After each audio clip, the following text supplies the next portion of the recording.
Again, it's not a competition. It's figuring out what that client needs and then figuring out the right solution as a designer.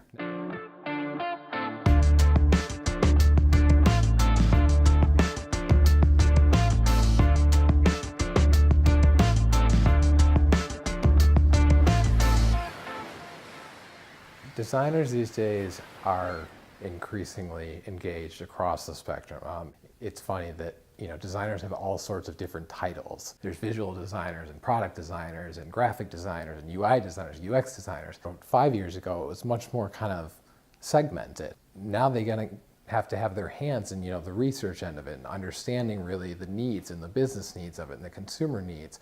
They also need to understand the visual side of it and the languages behind that. They also need to have a hand in the development side of it.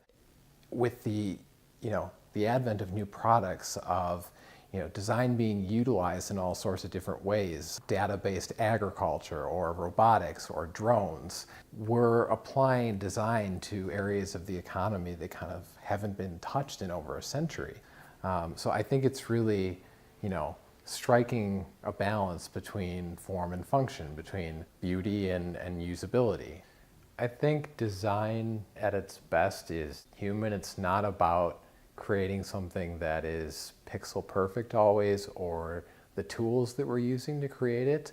It's really figuring out, what the challenge is and who we're designing for and how it's going to kind of fit into the habits and the daily routines of the user's life. And I think companies are realizing this. They're realizing that as consumers' expectations change, there's kind of an opportunity for them to better tap into what exactly their needs are, and they can use design kind of as their secret weapon to really tap into the hearts and minds of consumers.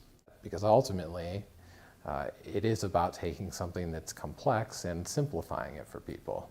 And I think that's the beauty of art and design actually is it opens up a whole dialogue and conversation for people to have opinions.